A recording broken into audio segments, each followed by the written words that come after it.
I strongly urge before any of you skip to what my number one is. I will be okay if you skip the first two. No hard feelings.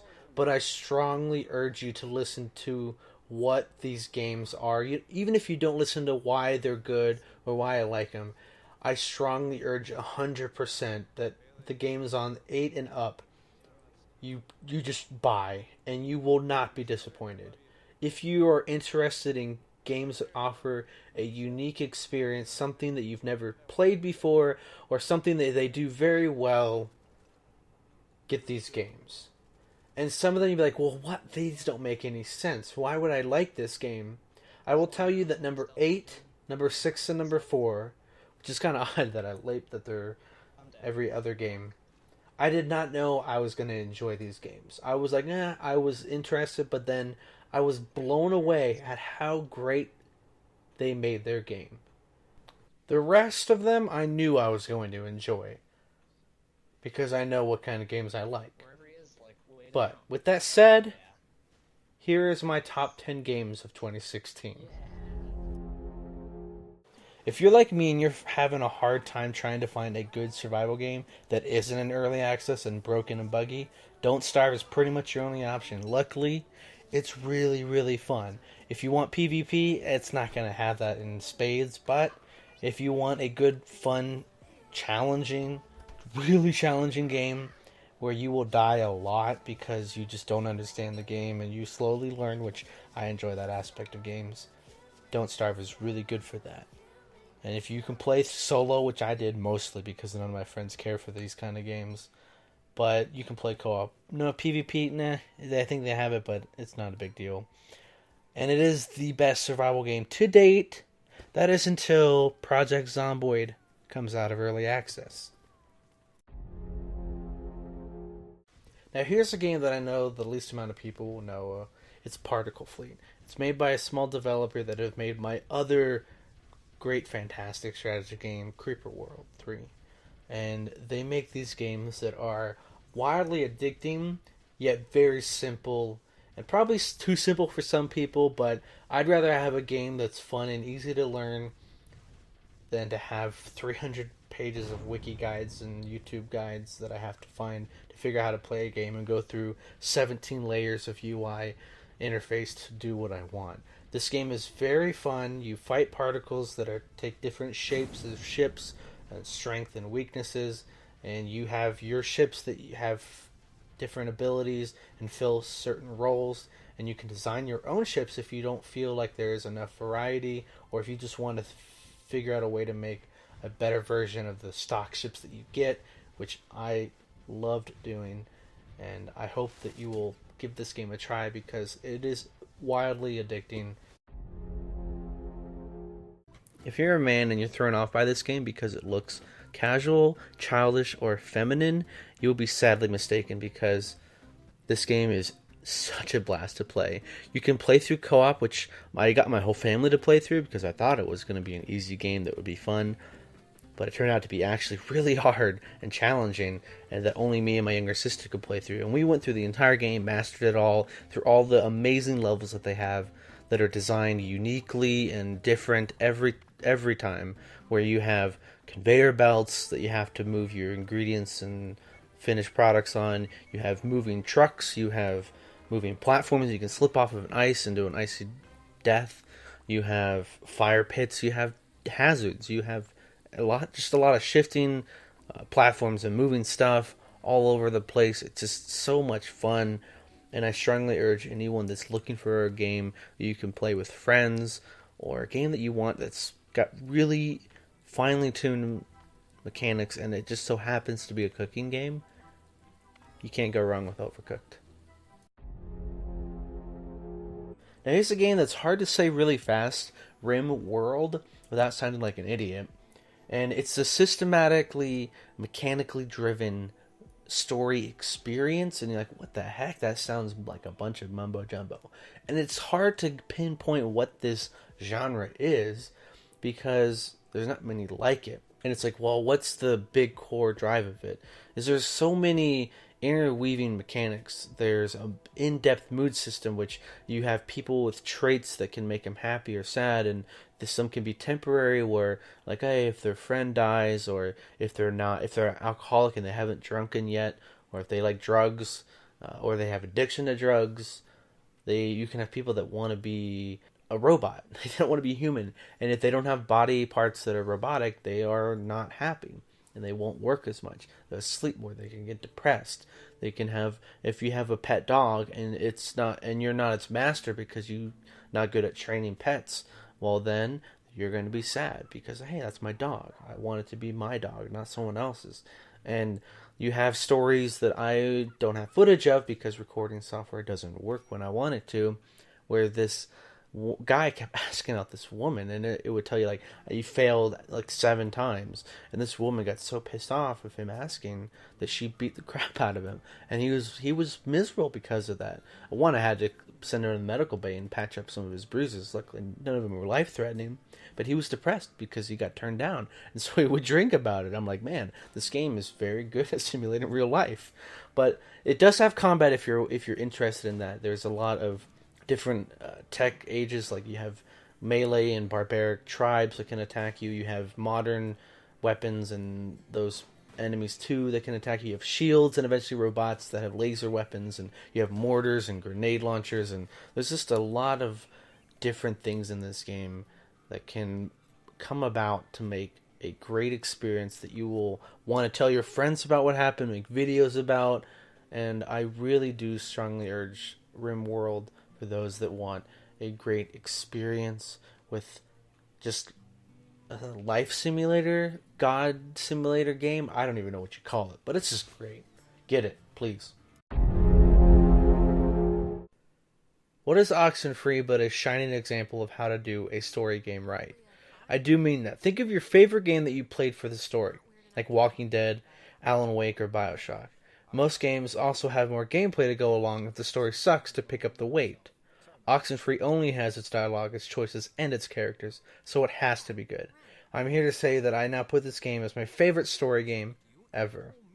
It's hard to talk about this game without spoiling it, since it is a mystery game. It starts out as a group of teenagers wanting to party on an island. Before you think it sounds cliche, it's not. The characters are so well written, voice acted, and overall just feel like real human beings instead of computer AI and stereotypes. You do play as a woman, so if you can't get over that, I pity you. The story gets weirder as you progress, and you not only care about the mystery, you care about these characters. You get choices on what to say to shape what you do and what people think of you. I thought I was a good, funny person, but it turned out I was an asshole. Thinking about what I just said makes me realize that's who I am. Anyway, the story is a great payoff if you're worried about that. And if you're still worried it might be bland, let me tell you this. I wish writers from all media, including movies and TV, would look at these developers and find out that putting the time in great storytelling makes all the difference in the world. Now on to a game that's the complete opposite of Oxenfree, Doom. It's the easiest game to describe and sell to people because it's a genre that everyone loves. Fast FPS action that's gory and very impactful. What do you do in it? Well, you kill demons with the vast array of weapons. Jamming out to epic music makes you feel like a badass. What more do you want? I don't know about you, but I love finding new genres of games that I've yet to dabble in and try them out and see if I like them. Some fail, but some exceed my expectations, and that's Stardew Valley. Like, what is Stardew Valley? Basically, it's a farming game. It's a farming game that has also mining, a town that has people that you can get relationships with, build them up, eventually marry them, either gender if you want, no judging there. It's very charming, it's endearing with all the events that happen in town.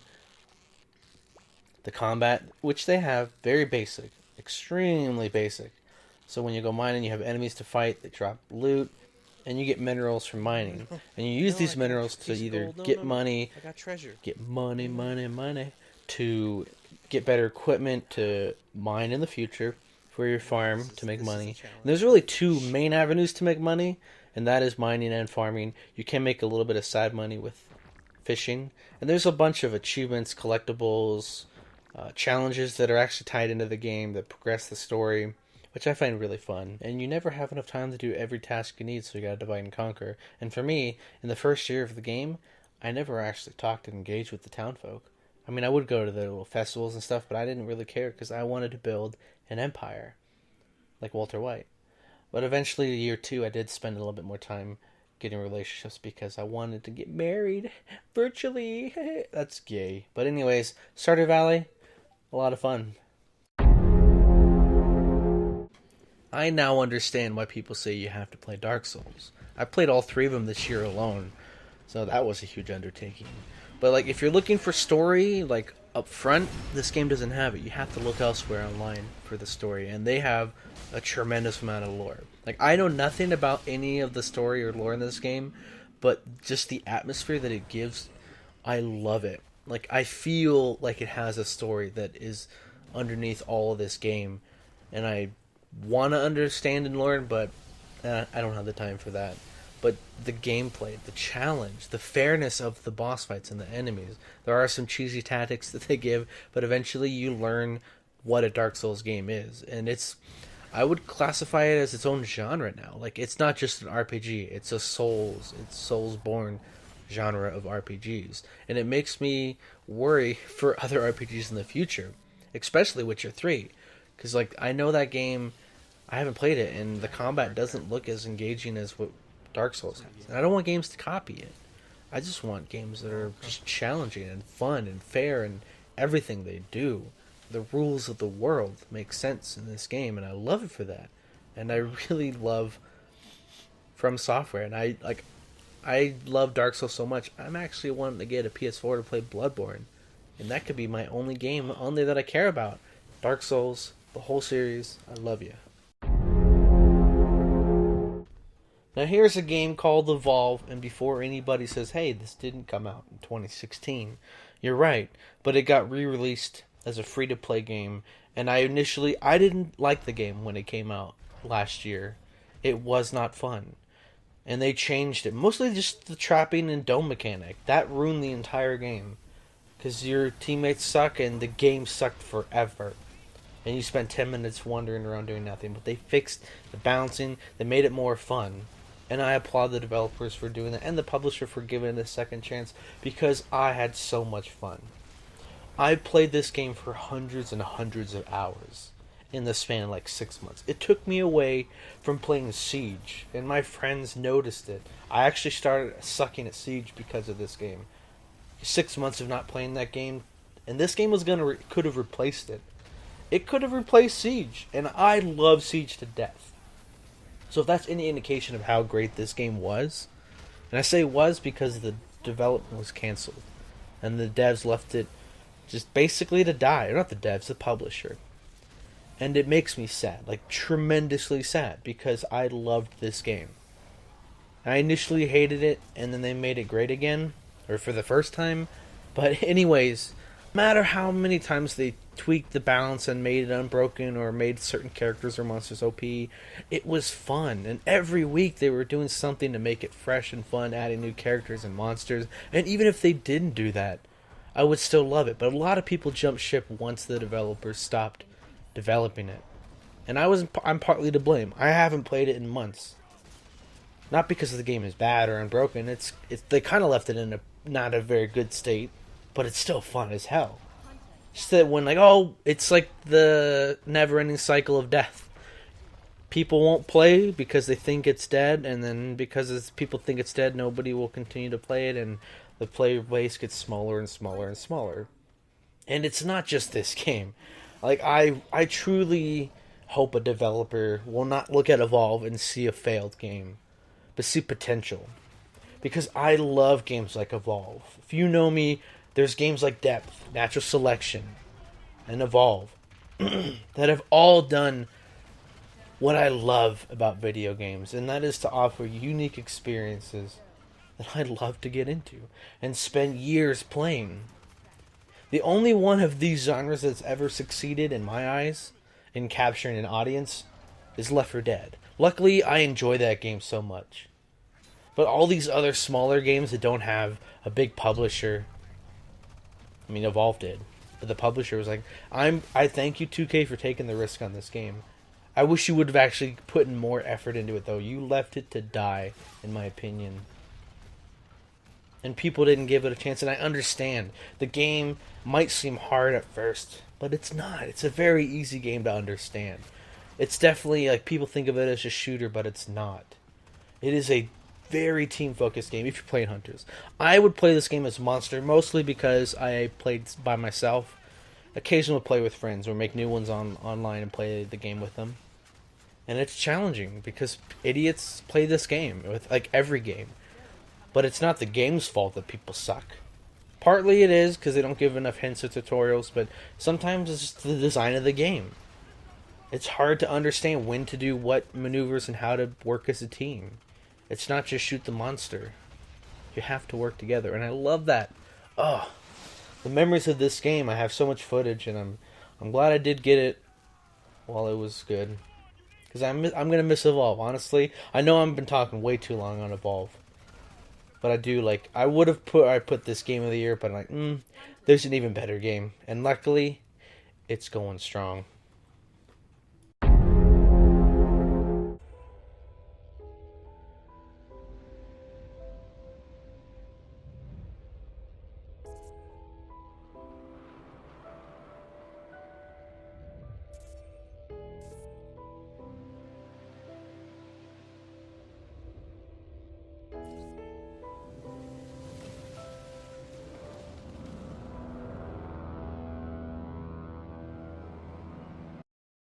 You're probably wondering what Factorio is.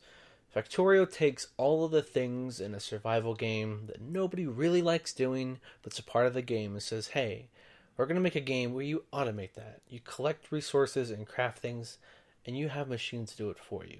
And the game says, hey, you know what? Even getting stuff out of a chest, that's way too much work. We're going to have logistic bots do it for you. And you're like, well, that sounds like, well, then the game just plays itself. And you're like, so what do?